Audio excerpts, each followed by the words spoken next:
साथियों को मेरा नमो बुद्धाय, जय भीम, जय मूल निवासी। साथियों, डॉक्टर बाबा साहब अम्बेडकर के दृष्टिकोण में बुद्धिज्म इस सीरीज का यह 24वां एपिसोड है। और पिछले एपिसोड में हमने देखा कि पुष्यमित्र शुंग ने बृहद्रथ बुद्धिस्ट राजा की हत्या करके प्रतिक्रांति की शुरुआत की थी।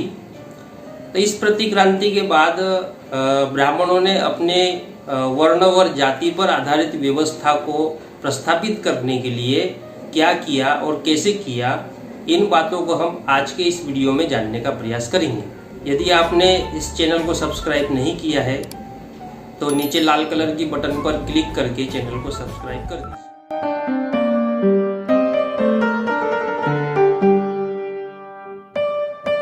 तो साथियों, पुष्यमित्र शुंग ने बृहद्रथ बुद्धिस्ट राजा की हत्या की और हत्या करके प्रतिक्रांति की शुरुआत की।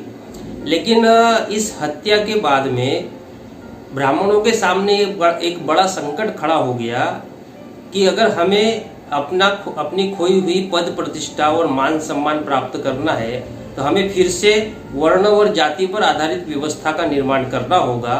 और वर्ण और जाति पर आधारित व्यवस्था का निर्माण आखिर कैसे किया जाए, क्योंकि पुष्यमित्र शुंग ने बुद्धिस्ट राजा बृहद्रथ की हत्या की तो केवल एक राजा की हत्या हुई, लेकिन पूरी प्रजा तो बुद्धिस्ट थी। प्रजा बुद्ध के सिद्धांतों को मानती थी, समता, स्वतंत्रता, भाईचारा और न्याय को मानती थी। तो अब इस समता, स्वतंत्रता, भाईचारा और न्याय को मानने वाले समाज में वर्ण और जाति के आधार पर व्यवस्था को कैसे प्रस्थापित किया जाए, ये ब्राह्मणों के सामने सबसे बड़ा संकट था। तो इस संकट का अगर हम गहराई से अध्ययन करें तो ब्राह्मणों के सामने ये बहुत बड़ी समस्या थी कि आखिर वर्ण और जाति के आधार पर पुनः व्यवस्था का निर्माण कैसे किया जाए। तब सोचते कि ब्राह्मणों के पास क्या क्या रास्ते हो सकते हैं। चलो मान लो कि अगर ब्राह्मणों को व्यवस्था निर्माण करनी है तो उनके पास क्या क्या रास्ते हो सकते हैं जिसके आधार पर वो वर्ण और जाति व्यवस्था का निर्माण कर सकते हैं, और क्या वो रास्ते उनके लिए सक्सेस यानी सफलता देने वाले रास्ते थे। तो ब्राह्मण कौन कौन से रास्ते अपना सकते थे और कौन कौन से नहीं अपना सकते थे, इस बात को हम समझने का प्रयास करते हैं। अब जैसे कि मान लो कि ब्राह्मण वेदों के आधार पर अगर फिर से वर्ण और जाति व्यवस्था का निर्माण करना चाहे तो क्या वो वेदों के आधार पर ये कार्य कर सकते थे। तो वेद के प्रभावी होने के कारण वेदों को आधार बनाकर समता, स्वतंत्रता, भाईचारा और न्याय पर आधारित बौद्ध समाज में फिर से असमानता, अन्याय और द्वेष पर आधारित वर्ण व्यवस्था का निर्माण नहीं किया जा सकता था। तो वेदों के आधार पर वो वर्ण व्यवस्था का निर्माण नहीं कर सकते थे। दूसरा, तर्क के आधार पर वो वर्ण और जाति का निर्माण नहीं कर सकते थे। अगर ब्राह्मण समाज में जाते और वर्ण और जाति के समर्थन में तर्क देते तो उस तर्क के विरोध में बौद्ध समाज के पास में बुद्ध का तर्क था। अगर ब्राह्मण समाज में जाते और तर्क के आधार पर यह कार्य करने की कोशिश करते तो बौद्ध समाज तर्क के आधार पे उनके ब्राह्मणों के तर्क को काट देता, और इस तरह ब्राह्मण जो है तर्क के आधार पर भी वर्ण और जाति का निर्माण नहीं कर सकते थे। तीसरा रास्ता है विचारों के आधार पर। तो ब्राह्मण अपनी वर्ण और जाति की विचारधारा का प्रचार प्रसार करके भी वर्ण और जाति के आधार पर समाज की व्यवस्था का निर्माण नहीं कर सकते थे, क्योंकि वर्ण और जाति या असमानता, उच्च नीच, भेदभाव, इसके विरोध में समाज के पास में, बौद्ध समाज के पास में बुद्ध की विचारधारा थी। तो बौद्ध समाज बुद्ध की विचारधारा को अपनाकर वो ब्राह्मणों के वर्ण और जाति पर आधारित विचारधारा को काट देते। तो ब्राह्मण विचारधारा के आधार पर वर्ण और जाति का निर्माण नहीं कर सकते थे। चौथा, ब्राह्मण ब्रह्मा और ईश्वर का डर दिखाकर समाज में वर्ण जाति का निर्माण नहीं कर सकते थे, क्योंकि बुद्ध ने ईश्वर और ब्रह्मा के विरोध में प्रवचन दिए। ईश्वर के अस्तित्व को नकार दिया, ब्रह्मा के अस्तित्व को नकार दिया, बल्कि ब्रह्मा को तो बहुत ही घटिया शब्दों में तथागत बुद्ध ने ब्रह्मा का विरोध किया। जैसा कि ब्राह्मण कहते थे कि ब्रह्मा के मुख से ब्राह्मण और फलाने जगह से अलग अलग वर्ण पैदा हुए। तो बुद्ध ने इन सारी चीजों को नकार दिया था। केवल नकारा नहीं था बल्कि उस विचारधारा पे हमला भी किया था। तो ब्रह्मा और ईश्वर का जो डर था समाज के लोगों के मन मस्तिष्क से, वो बुद्ध ने तो बाहर निकाल के फेंक दिया था। अब ब्राह्मण प्रतिक्रांति के बाद फिर से ब्रह्मा और ईश्वर का डर दिखाकर समाज में वर्ण और जाति का निर्माण कर सके, ये संभव नहीं था। तो जब वेदों के आधार पर वर्ण और जाति व्यवस्था का निर्माण नहीं कर सकते थे, तर्क के आधार पे नहीं कर सकते थे, विचारधारा के आधार पे नहीं कर सकते थे, प्रचार प्रसार करके नहीं कर सकते थे, ईश्वर और ब्रह्मा का डर दिखाकर भी वर्ण और जाति का निर्माण नहीं कर सकते थे, तो फिर ये ब्राह्मणों के सामने सबसे बड़ा संकट था कि फिर किया तो किया क्या जाए।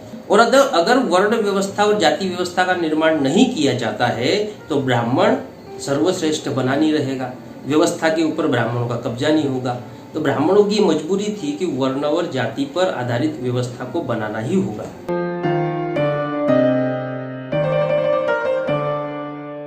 तो जब ब्राह्मणों ने इसके ऊपर चिंतन किया, मनन किया, अध्ययन किया, तब वे इस नतीजे पर पहुंचे कि हम वर्ण और जाति को अपने पुराने तरीके से समाज में लागू नहीं कर सकते हैं, समाज में प्रस्थापित करने का काम नहीं कर सकते हैं, और बिना वर्ण और जाति की व्यवस्था को लागू किए ब्राह्मण सर्वश्रेष्ठ बना हुआ नहीं रह सकता है। तब ब्राह्मणों के सामने ये संकट खड़ा हो गया कि आखिर इस बौद्ध समाज में वर्ण और जाति पर आधारित व्यवस्था का निर्माण कैसे किया जाए।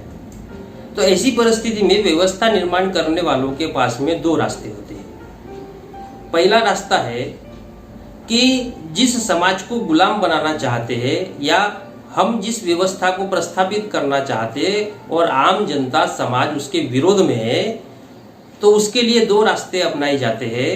पहला रास्ता है कि हिंसा के द्वारा समाज में भय का निर्माण करना। हिंसा के द्वारा पहले समाज में भय का निर्माण करना और फिर कानून बनाकर अपनी व्यवस्था को जनता पर थोपना। ये दो रास्ते होते हैं। तो पहले हिंसा करके भय निर्माण करना होगा, क्योंकि मान लो अगर आपने कानून बना भी दिया और जनता उसको अमल में करने से मना कर दे तो जनता ने अमल करना चाहिए, इसके लिए उसके अंदर भय तो निर्माण करना होगा। तो पुष्यमित्र शुंग ने सत्ता प्राप्त होने के बाद सत्ता का उपयोग बौद्ध समाज में भय का निर्माण करने के लिए किया। इसके लिए उसने हिंसा की, बौद्धों का कत्लेआम किया। जब समाज में भय का वातावरण निर्माण हुआ तो इस भय का दोहन करने के लिए उन्होंने और वर्ण और जाति पर आधारित व्यवस्था का निर्माण करने के लिए उन्होंने कानून बनाने का काम किया, कानून की रचना की। उस कानून संहिता का नाम ही मनुस्मृति है। और इस तरीके से बहुजन समाज में, या यूं कहे कि बौद्ध समाज में, वर्ण और जाति पर आधारित व्यवस्था को निर्माण करने के लिए, प्रस्थापित करने के लिए या उसको समाज पर थोपने के लिए कानून संहिता लिखी गई, जिसका नाम मनुस्मृति है। अब इस मनुस्मृति को समाज में थोपने का कार्य ब्राह्मणों ने किया। तो इस तरह साथियों ये मनुस्मृति अस्तित्व में आई, जिसने समाज को टुकड़ों टुकड़ों में बांट दिया। ऊंच नीच, भेदभाव, द्वेष, अन्याय, इसको समाज में थोपने का काम इस मनुस्मृति ने किया। तो इस मनुस्मृति के ऐसे बहुत सारे गंभीर परिणाम आए, जिसको आज तक हमारा ये बौद्ध समाज भुगत रहा है, या मूल निवासी नागवंशी बहुजन समाज उस मनुस्मृति के दुष्परिणामों को आज तक भुगत रहा है। इतने गंभीर परिणाम उस मनुस्मृति के आए। तो आज के एपिसोड में इतना ही। अगले एपिसोड में हम मनुस्मृति के बारे में विस्तृत विवेचना करेंगे, मनुस्मृति का विश्लेषण करेंगे, क्योंकि मनुस्मृति का अध्ययन या उसकी विवेचना एक एपिसोड में कंप्लीट नहीं हो पाएगी, बहुत लंबा एपिसोड हो जाएगा। इसलिए अगले कुछ एपिसोड में हम स्टेप बाय स्टेप मनुस्मृति के विभिन्न श्लोकों की, या मनुस्मृति ने जो टारगेट किया, जिन लोगों को टारगेट किया, इसके बारे में हम अगले कुछ एपिसोड में इस पर चर्चा करेंगे। तब तक के लिए सभी साथियों को मेरा नमो बुद्धाय। जय भीम, जय मूल।